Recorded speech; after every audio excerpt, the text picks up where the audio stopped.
5월을 가리켜 흔히 가정의 달이라고 이야기를 하지요. 어느 가정에 자주 부부 싸움을 하는 가정이 있었습니다. 저희 가정은 아닙니다. 그런데 이상한 것은 싸움이 시작되면 남편은 혼자 흥분하게 되고 아내는 전혀 대꾸를 하지 않는 것입니다. 오히려 아내는 더욱 침착해지고 조용해졌습니다. 어느 날 남편은 아내의 자제력에 대해서 감탄하며 아내에게 이렇게 말을 건넸습니다. 내가 당신에게 화를 낼 때마다 당신은 전혀 대응하지 않는데 도대체 분노를 다스리는 비결이 무엇이요? 아내가 대답합니다. 네, 나는 화장실 청소를 하면서 분노를 풀고 있습니다. 남편이 묻습니다. 아니, 화장실 청소가 분노를 다스리는데 도대체 무슨 도움을 주는 것이요? 아내가 태연히 대답합니다. 화가 날 때마다 저는 화장실로 가서 당신의 칫솔로 변기를 닦는답니다. 그러면 분노가 다 사라지거든요. 이런 부부는 없겠지요. 모르겠습니다. 요즘에 제 칫솔이 자꾸 흐물흐물해지던데 오늘 또 집에 돌아가신 남편들 화장실로 가지는 않나 모르겠습니다. 여러분은 행복하십니까? 인생 사는 것이 기쁘십니까? 너나 기쁜갑다 뭐 이런 분도 계시겠지만 주변의 사람들을 보면 기뻐할 수 있는 상황과 처지임에도 불구하고 기뻐하지 않은 사람들이 있습니다. 그런데 어떤 사람들을 보면 정말 기뻐할 수 없는 처지인데도 굉장히 기뻐하며 사는 사람들도 있습니다. 잠시 생각해 보십시오. 내 안에 기쁨이 있는가? 그리고 내가 기뻐할 이유가 있는가? 아니면 내게 슬퍼할 이유가 있는가? 자, 그렇다면 우리는 이 땅을 살아가면서 언제 가장 기뻐할 수 있을까? 아니, 언제 행복할 수 있을까? 사람의 심리를 연구하는 학자들이 수년에 걸친 결과의 물이 있는데요. 거기에 보면 사람이 언제 기뻐할까, 언제 행복할까? 1위가 사랑받을 때 가장 기뻐하고 행복하다고 합니다. 우리 그리스도인들은 하나님의 사랑을 체험하고 하나님의 사랑을 경험하고 있기 때문에 행복하고 기뻐할 수 있는 것이죠. 남편도 아내도 마찬가지입니다. 자녀도 부모가 자신을 사랑하고 있다는 것을 깨달을 때에 기뻐하고 행복할 수 있습니다. 2위, 언제 사람이 기뻐하고 행복할 수 있을까? 자기가 원하는 소중한 것을 얻었을 때에 기뻐합니다. 3위는 어떤 환경이나 순간이나 어떤 상황에서도 그 상황을 좋게 받아들이면 기뻐진다. 그러니까 상황에 문제가 있는 것이 아니라는 겁니다. 그것을 어떻게 내가 받아들이느냐에 따라서 내가 기뻐할 수도 있고 행복할 수도 있다라는 겁니다. 그리고 4위는 내가 가진 것을 나눌 때 기뻐하고 행복할 수 있다. 그런데 오늘 본문에 등장하는 사도 바울이라고 하는 사람을 보면 참으로 기뻐할 수 없는 사람입니다. 로마 감옥에서 이제 순교의 시간을 앞두고 있기 때문이죠. 그런데 그는 그런 상황 속에서도 빌립보 교인들을 향하여 날마다 이렇게 선포하고 있습니다. 기뻐하라, 기뻐하라. 내가 다시 말하노니 주 안에서 기뻐하라. 그가 기뻐할 수 없는 상황에서조차도 그렇게 기뻐할 수 있는 이유가 도대체 무엇일까요? 그 이유와 비밀을 우리가 알 수만 있다면 이 어려운 시대 가운데서도 사도 바울이 느꼈던 그 기쁨으로 우리가 믿음으로 승리하며 살아갈 수 있을 터인데, 사도 바울은 그 기쁨의 비결을 로마서 5장 8절에서 다음과 같이 말씀하고 있습니다. 우리가 아직 죄인 되었을 때에 그리스도께서 우리를 위하여 죽으심으로 하나님께서 우리에 대한 자기의 사랑을 확증하셨느니라. 그가 기뻐할 수 있었던 이유가 바로 십자가에 있었다라는 겁니다. 십자가를 바라볼 때마다 하나님께서 나를 이처럼 사랑하셨구나. 그것도 내가 예쁜 짓을 했을 때가 아니라 내가 죄인 되었을 때에 하나님께서 나를 사랑하사 그리스도께서 우리를 위하여 죽으심으로 하나님 당신의 사랑을 십자가를 통해서 우리에게 확증해 주셨다. 그리고 그 사랑은 변합니까? 변하지 않습니까? 결코 변하지 않는 사랑입니다. 과거의 사랑을 받았고 지금도 사랑을 받고 있고 세상의 모든 사랑은 변해도 하나님은 사랑은 결코 변하지 않기 때문에 이후에 우리가 살아가는 삶의 속에서도 그 하나님의 사랑을 우리가 받을 수 있다는 것이죠. 그러니 사도 바울이 기뻐할 수 있었다라는 겁니다. 사랑하는 성도 여러분, 오늘 우리 그 하나님의 사랑이 오늘 우리에게 있지 않습니까? 하나님의 사랑으로 여기까지 왔고 지금도 그 사랑을 받고 있고 앞으로도 내게 베풀어 주실 그 하나님의 사랑이 있으니 우리가 항상 기뻐할 수 있는 것이 아니겠습니까? 그런데 우리가 이 세상을 기쁨과 행복 가운데 살지 못하도록 만드는 대단히 나쁜 놈이 있습니다. 그것은 바로 오늘 성경에도 말씀하고 있는 것처럼 염려라고 하는 것입니다. 어떤 통계 자료를 보니 사람이 70년을 사는 동안 무려 웃으며 기쁘게 지내는 시간이 겨우 88일에 불과하다는 통계가 있었습니다. 70년을 사는데 겨우 기쁨과 행복 가운데 살아가는 날수가 88일밖에 되지 않는다고 합니다.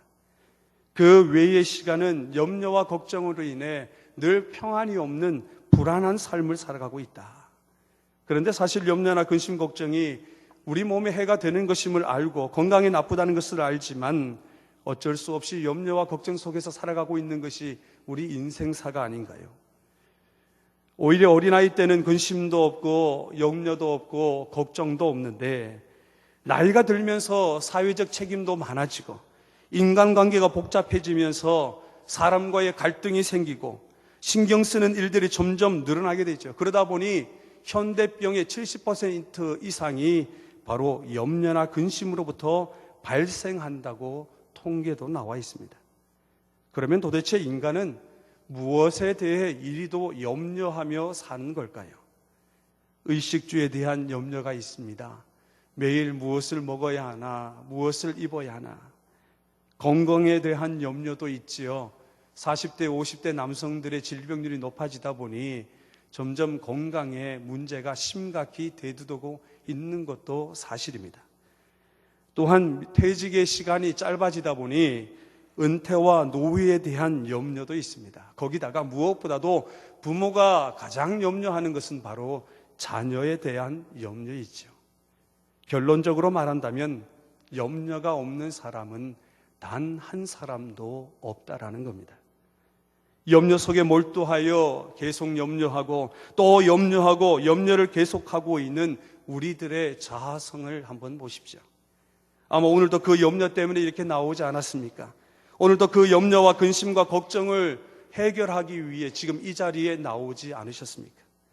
그런데 감사하게도 오늘 본문은 우리가 경험할 수밖에 없는 염려와 근심과 걱정을 해결하는 방법에 대하여 말씀하고 있습니다. 다시 말해 이 땅 속에서 불행한 인생이 아니라 행복한 인생의 삶을 살아갈 수 있는 비결이 무엇인지 성경은 우리에게 증거하고 있다라는 겁니다.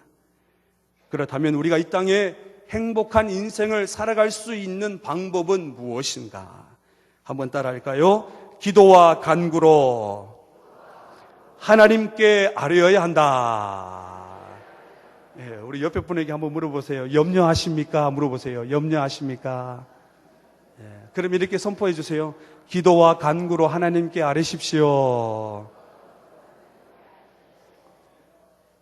우리 6절 말씀을 한번 읽어볼까요? 6절 말씀입니다. 시작. 아무것도 염려하지 말고 다만 모든 일에 기도와 간구로 너희 구할 것을 감사함으로 하나님께 아뢰라. 기도하는 사람의 가장 큰 특징 중에 하나는 하나님께 아뢰는 것. 이것이 습관화되어 있는 것입니다. 우리는 많은 아뢰을 것을 가지고 있고 그것을 해결하기 위해 지금 이 자리에 나와 있죠. 그래서 사도 바울은 기도와 간구로 하나님께 아뢰라고 말씀하고 있습니다. 기적의 사람들, 믿음의 사람들, 고난과 극심과 걱정과 어려움 가운데서도 하나님 앞에 쓰임을 받은 그 사람들의 현저한 특징은 바로 하나님께 아뢰는 것이죠. 기도가 염려와 근심과 걱정과 모든 것들을 해결하는 해답임을 아는 것을 의미합니다. 사실 우리는 신앙인으로서 이 기도에 대해서 너무 잘 알고 있습니다. 어쩌면 신앙생활의 구체적인 행위 가운데서도 가장 쉬운 듯 하면서도 가장 어려운 것이 바로 기도이지요. 기도가 무엇일까요? 말씀을 준비하면서 도대체 기도가 무엇일까 생각해 보았습니다. 저는 이렇게 정의를 내렸습니다. 기도는 우리의 관심을 돌리는 것이다. 우리의 관심을 돌리는 것이다. 이게 무슨 말이냐? 아마 여러분 다 경험해 보셨죠. 저도 아이들 키울 때 이 아이가 뜻하지 않게 칼이나 포크와 같은 뾰족한 물건을 들고 있을 때 그것이 혹시나 그 아이에게 상처가 되고 다치게 될까 봐 그것을 뺏으려고 하면 할수록 아이는 더 손에 꽉 붙잡고 있습니다. 그럼 그 아이의 손에서 그 칼이나 포크를 놓기 위한 방법은 이 아이의 호기심을 끄는 더 다른 좋은 물건을 그에게 주는 것이죠. 기도도 마찬가지입니다.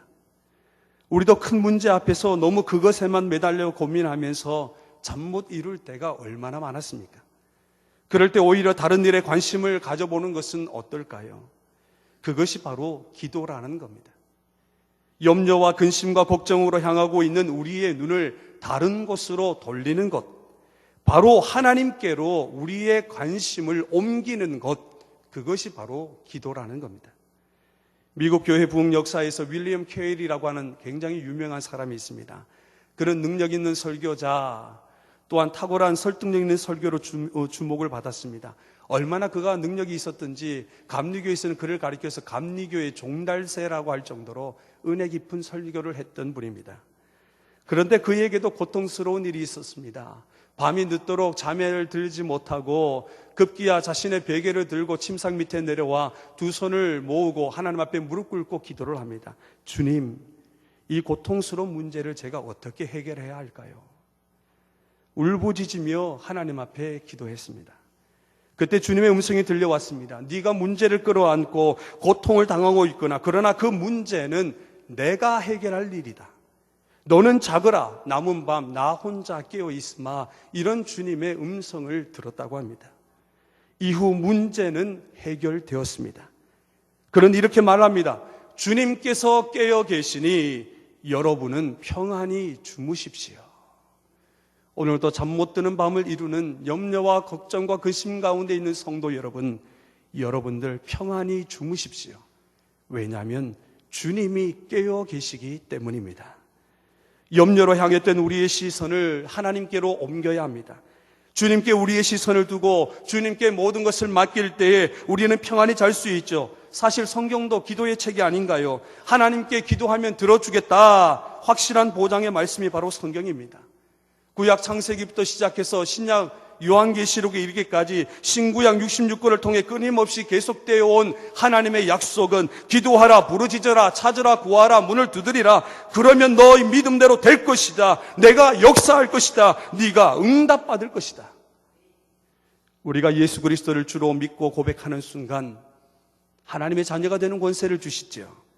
이 자녀된 자에게는 하나님 앞에 기도할 수 있는 기도의 청구권 또한 우리에게 허락해 주십니다. 그러므로 누구든지 예수 그리스도를 나의 구주로 믿는 사람은 히브리서에 있는 말씀처럼 은혜의 보좌 앞으로 담대히 나아가서 하나님 앞에 기도할 수 있는 그 청원권이 우리에게 있다라는 겁니다. 세상에 대한 교회의 능력이 어디 있을까요? 세상에 대한 교회의 능력은 바로 기도의 권세와 기도의 능력에 있습니다. 하나님의 자녀된 우리 그리스도인들의 능력은 힘과 돈과 권세와 명령과 입술에 있는 것이 아니죠. 하나님의 자녀된 우리의 능력은 바로 기도의 권세와 기도의 능력에 있다라는 겁니다.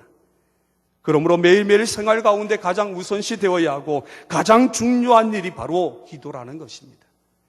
기도를 잃어버리게 될 때 우리는 하나님의 놀라운 권세와 능력을 잃어버리기 때문입니다. 성경은 염려 가운데 있는 우리에게 이렇게 말씀하십니다. 아무것도 염려하지 말고 기도와 간구로 하나님께 아뢰라. 아무것도라고 하는 이 헬라어의 단어의 원뜻은 단 한 가지조차도라는 의미입니다.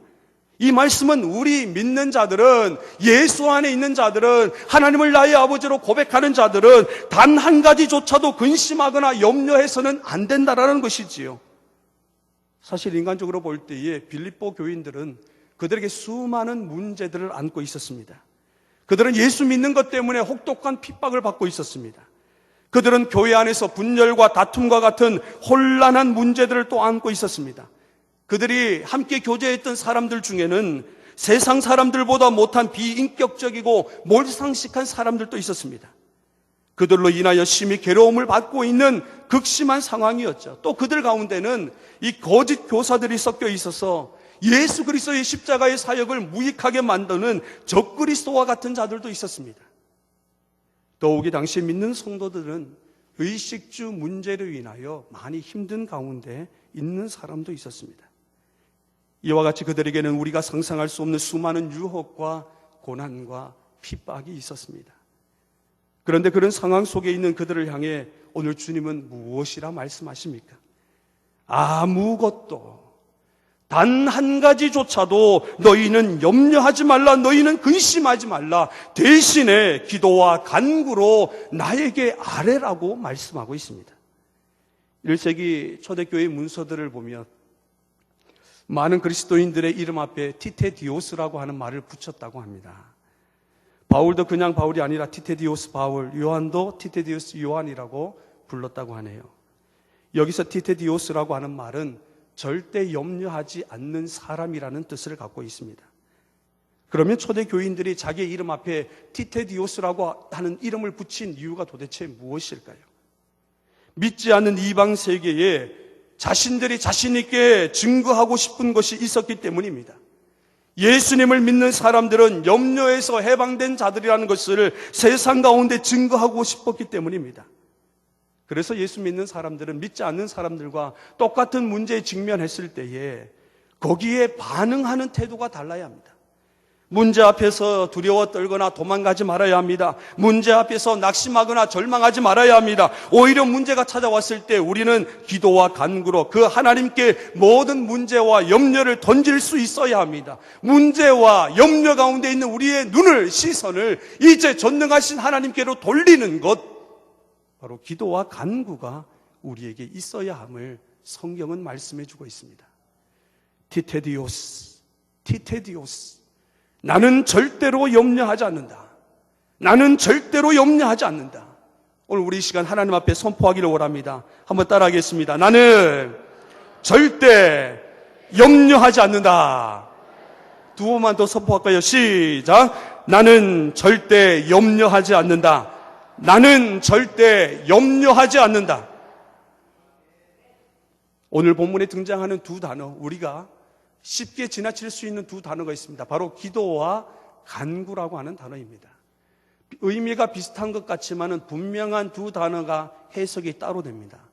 기도라고 하는 단어는 헬라어로 프로시케라고 하는 말인데 이것의 원어적 뜻은 하나님을 바라보고 찾는 것이라는 단어를 갖고 있습니다. 구약의 표현을 빌리자면 하나님의 영광을 구하는 것, 하나님의 얼굴을 구하는 것, 그것이 바로 기도의 정의라는 것이죠. 우리가 기도하는 이유와 목적이 무엇입니까? 하나님의 얼굴을 구하기 있습니다. 하나님을 만나기 위해서지요. 하나님의 뜻을 구하기 위해서. 그래서 우리가 기도하는 겁니다. 우리가 이 자리에 나와서 예배할 때도 또 기도를 시작할 때도 아버지 하나님 먼저 찾지 않습니까? 그런데 다짜고짜 주여 주시옵소서 이러면 곤란하지요.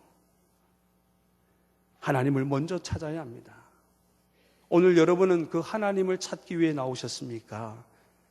여러분의 간절한 기도 제목, 간구의 제목이 응답되기 위해 나오셨습니까? 하나님의 손의 능력을 구하는 삶이 아니라 하나님의 영광을 구하는 삶, 하나님의 얼굴을 구하는 삶을 살게 될 때에 우리는 비로소 진정한 그리스도의 제자의 삶을 살아갈 수 있게 되는 것입니다.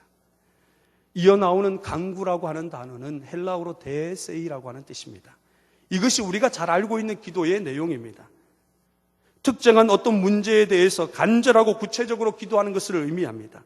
우리의 기도를 들으시고 응답해 주실 수 있는 오직 유일하신 전능하신 하나님께 나와서 어린아이처럼 우리의 필요를 내려놓고 울면서 탄원하는 것, 그것이 바로 간구의 정의입니다. 그래서 기도를 통해서 하나님의 얼굴을 구하고 하나님의 영광을 구하는 그 기도를 통해서 간구로 들어오는 사람은 이미 승리하죠. 왜냐하면 하나님이 크게 보인 사람에게는 문제가 아주 작게 보일 수밖에 없기 때문입니다. 사랑하는 성도 여러분, 여러분은 하나님이 크게 보이십니까? 아니면 문제가 크게 보이십니까? 그래서 기도와 간구를 하는 사람은 자신의 문제보다 더 크신 하나님을 바라보게 되고 하나님이 나와 함께 하신다는 사실을 확신하게 됩니다. 그래서 기도하지 않는 사람이 염려가 많은 것이고 염려가 많은 사람은 기도하지 않는 사람이다라고 하는 하나의 공식이 성립될 수 있는 것이죠. 여러분은 하나님이 크게 보이십니까? 다시 한번 여쭙습니다. 여러분 앞에 놓여 있는 염려와 걱정거리가 더 크게 보이십니까? 세상의 어떤 문제도 하나님보다 더 클 수는 없습니다. 세상의 어떤 문제도 하나님이 해결할 수 없는 문제도 없습니다. 오늘 그 하나님 앞에 우리의 문제를 내려놓고 기도와 간구로 들어갈 때에 모든 문제의 해결자 되시는 그 하나님께서 오늘 여러분의 모든 문제를 해결해 주실 줄 믿습니다. 하나님 안에서 여러분의 모든 문제가 축복으로 바뀌어지는 행복한 인생이 되시기를 주님의 이름으로 축복합니다. 그런데 사도 바울은 하나님 앞에 기도와 간구로 아뢰일 때에 반드시 동반되어야 될, 수행되어야 할 하나의 적극적인 믿음의 자세를 우리에게 요구하고 있습니다. 그것은 바로 감사함으로. 사랑하는 성도 여러분, 여러분은 정말 하나님께서 내 기도를 들어주신다라는 그 확신을 갖고 계시는지요?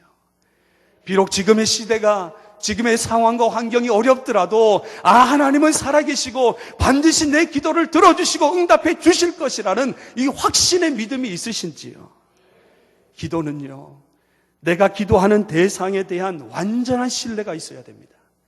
기도는 전적으로 맡기는, 내가 기도해야 되는 그 대상에 대한 전적으로 맡기는 의지와 의지적 결단과 확신이 있어야 합니다. 그래야 내 마음에 평강이 찾아오는 거예요. 여러분, 하나님을 의심하는 것보다, 하나님을 불신하는 것보다 세상에 더 큰 죄악이 어디에 있습니까? 그런데 사람들이 왜 하나님 앞에 감사하지 않는 줄 아십니까? 자기의 힘으로 무엇을 했다는 생각 때문입니다. 인간의 힘으로 모든 것을 할 수 있다는 생각, 그러한 교만과 오만한 생각들이 우리 입술 가운데 감사를 사라지게 만들었습니다. 사랑하는 성도 여러분, 오늘 사도 바울은 이 감사, 유카리스티아스라고 하는 헬라어의 뜻을 갖고 있는데, 이 단어 감사의 원어적 의미는 하나님께서 우리에게 행하셨던 모든 일들에 대하여 감사하고 찬양하는 것이라는 단어를 갖고 있습니다. 그렇다면 우리는 무엇에 대해서 하나님 앞에 감사해야 할까요? 과거에 받은 은혜 여러분 기억하고 계십니까? 에베네센의 하나님께 감사라는 것이지요. 여기까지 도와주신 그 하나님의 은혜를 결코 잊어서는 안 된다라는 겁니다. 현재 받고 있는 은혜에 대해서도 감사하십시오. 임마누엘의 은혜지요. 나를 지금도 지키시고 돌보시고 보호하시고 호위하여 주시는 그 하나님의 은혜에 대해서 감사라는 겁니다. 또한 무엇을 감사해야 됩니까? 장차 미리 우리에게 주실 놀라운 하나님의 은혜에 대해서 감사라는 겁니다. 사랑하는 여러분, 그런 감사가 있으신지요? 한번 따라하겠습니다. 하나님께서 나에게 놀라운 일을 계획하고 계신다. 믿으시면 아멘 하십시오. 믿으시면 아멘 하십시오. 지금 우리의 모습이 비록 보잘것 부족해 보여도, 형편없어 보여도 우리의 기도가 반드시 응답되어질 것을 믿음의 눈으로 그리면서 하나님 감사합니다. 좋은 길로 반드시 인도하여 주실 줄 믿습니다. 하나님, 비록 이런 상황이지만은 하나님께서 반드시 선하고 크신 뜻이 있기에 저는 결코 믿음을 포기하지 않겠습니다. 오히려 하나님 감사합니다. 여러분, 이런 믿음을 하나님이 원하고 계시지 않을까요? 말씀을 준비하면서 예전에 사용했던 예화가 생각이 나서 한번 찾아보았습니다. 어느 병원의 벽에 걸려있는 액자 속에 있는 기도문입니다. 거기에는 이렇게 기록되어 있습니다. 주님, 때때로 병들게 하심을 감사합니다. 혹시 우리 어르신들, 권사님들, 내가 병이 들은 것에 감사해 본 적 있으십니까? 병이 들었는데 감사하는 것이 결코 쉽지는 않습니다. 그런데 그 기도문에는 이렇게 말씀하고 있습니다. 이로 인해 인간의 약함을 깨닫게 해주시기 때문이다. 내가 나의 약함을 인정하는 순간 하나님의 강하심의 역사가 나타나게 됩니다. 내가 하나님 앞에 약함을 고백할 때에 능력의 하나님께서 오늘 우리에게 약한 나로 강하게 해주시기 때문이지요. 가끔 고독의 수렁에 내던져 주심도 감사합니다. 여러분, 사람들과의 관계가 깨어지고 홀로 보내는 시간이 있을 때 감사할 수 있을까요? 그런데 그분은 이렇게 선포합니다. 그것은 주님과 가까워지는 기회가 되기 때문입니다. 사람들과 가까워지기를 원하십니까? 하나님과 가까워지기를 원하십니까? 일이 제대로 안 되게 틀어져 오심도 감사합니다. 왜냐하면 그래서 나의 교만이 반성될 수 있습니다. 아들, 딸이 걱정거리가 되게 하시고 부모와 동기가 참으로 짐으로 느껴질 때도 있게 하심을 감사합니다. 그로 인해 나에게 가족이 있음을 깨닫게 되기 때문입니다. 먹고 사는데 힘겹게 하심을 감사합니다. 눈물로서 빵을 먹는 사람의 심정을 이해할 수 있기 때문입니다. 불의와 허위가 득세하는 시대에 태어난 것 감사합니다. 이로 인해 하나님의 의의가 분명히 드러나기 때문입니다. 땀과 고생의 잔을 맛보게 하심을 감사합니다. 그래서 주님의 사랑과 도우심을 진실로 깨닫기 때문입니다. 우리 마지막 같이 해볼까요? 주님, 시작. 주님, 이 모든 일로 감사할 마음을 주심을 감사합니다. 이 모든 일로 하나님과 가까워지는 계기가 되기 때문입니다. 이 기도는 병상에서 시달리는 한 병자가 시간 밀려오는 육체적 고통 속에서 오직 한 분 하나님을 바라보면서 자신의 심정을 토로하는 가슴 저미는 기도입니다. 그런데 어떻습니까? 그가 경험하고 있는 상황은 절망적이지만 그의 기도에는 희망이 담겨 있습니다. 그의 상황은 고통과 아픔으로 가득하지만 그의 기도는 모든 것을 선하게 이루어 주실 하나님에 대한 감사로 충만합니다. 그의 기도에는 염려와 근심과 걱정 대신에 오히려 하나님에 대한 감사와 기쁨으로 넘쳐나고 있으니 이것이야말로 진정한 그리스도인의 믿음의 모습이 되어야 하지 않겠습니까? 오늘 삶의 모든 위경 가운데서도 기도와 간구로 모든 구할 것을 감사함으로 하나님께 아뢰는 자들에게 하나님께서는 다음과 같이 우리에게 축복해 주십니다. 우리 7절 말씀을 같이 한번 합독할까요? 7절 말씀입니다. 시작. 그리하면 모든 지각에 뛰어난 하나님의 평강이 너희 마음과 생각을 지키시리라. 아멘. 그리하면이라고 하는 이 헬라어 카이라고 하는 뜻은 결과적 용법에 쓰이는 접속사인데요. 쉽게 말해서 6절에서 너희가 어떤 염려가 있으면 무조건 아무것도 염려하지 말고 하나님 앞에 기도와 간구를 하되 감사함으로 기도하라. 그리하면 어떻게 될 것이다 라고 하는 결과적 용법에 사용되는 단어가 바로 이 카이라고 그리하면이라고 하는 단어입니다. 그런데 사도 바울은 그 결과를 밝히면서 하나님이 간구하는 것에 너희가 간구하는 것에 모든 것을 다 응답해 주실 것이다 라고 말하지 않습니다. 단지 하나님의 평강이 그리스도 안에서 너희 마음과 생각을 지켜줄 것이다. 바울은 이러한 표현을 통하여 그 어떤 세상의 기도와 간구의 응답보다도 그리스도 안에서 주시는, 그리스도가 주시는, 하나님이 주시는 평강이야말로 가장 귀한 응답이라는 사실을 우리에게 말씀해 주고 있습니다. 그러면 사도 바울이 이와 같이 말하는 이유가 무엇일까요? 보통 성도들은 현재 내가 가진 문제가 해결되면 내 염려가 사라지게 되고 안식이 찾아올 거라고 생각을 합니다. 그래서 기도할 때에 문제 자체의 해결만 온갖 초점을 맞추고 기도하지요. 예를 들어볼까요? 주님, 이번에 집이 좋은 값에 팔려서 꼭 교회 가까운 곳으로 이사를 오게 해주세요. 물론 좋은 기도죠. 여러분 그렇다고 멀다고 교회 안 오면 어떻게 합니까? 한번 따라할까요? 서울대가, 따라해보세요. 서울대가 멀다고 안 가냐? 교회가 좋으면 뭐로도 오는 거죠. 하나님 이번에 꼭 회사에서 승진하게 해주세요. 하나님 이번 달 우리 딸 올해는 꼭 대학에 합격하게 해주세요. 하나님 우리 아들 딸 이번 좋은 성적 거두게 해주세요. 그런 자세로 기도하게 되면 기도 응답이 될 때까지 얼마나 조급한지 아십니까? 평강이 아니라 오히려 우리 마음이 조급해지고 더 큰 염려 가운데에 휩싸일 수 있다는 겁니다. 염려가 해결되는 것이 아니라 또 다른 문제의 해결을 또 이루어야 되는 것이죠. 그런 의미에서 오늘 사도 바울은 아니 하나님께서는 우리에게 하나님의 평강이 우리의 마음과 생각을 지켜주신다. 여러분, 똑같이 어렵지 않습니까?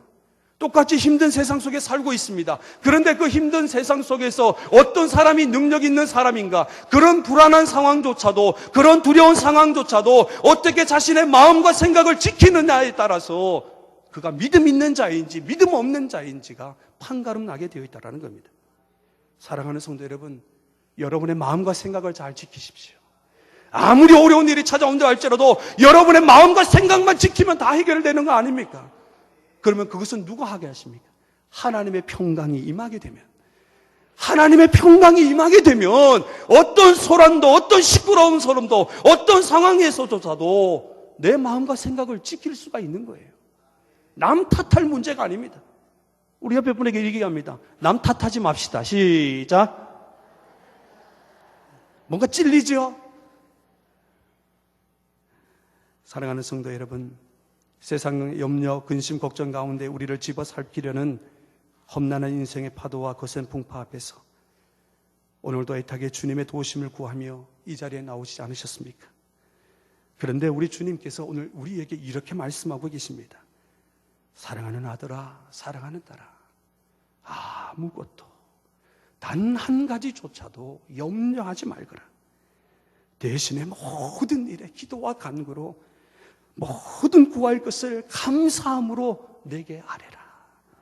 그러면 세상이 줄 수 없는 하나님의 평강으로, 내가 너에게 가장 좋은 것, 그 평강으로 너희 마음과 생각을 지켜줄 것이다. 이것이야말로 바로 행복한 인생입니다. 하나님 것으로 채워져야 행복할 수 있습니다. 기도 응답 받았다고 해서 행복한 것이 아니라 하나님으로 채워져야 하나님의 영광을 구하고 하나님의 얼굴을 구하고 하나님 한 분만으로 내 삶이 충만해지게 될 때에 진정한 행복한 삶을 살아갈 수 있게 됩니다.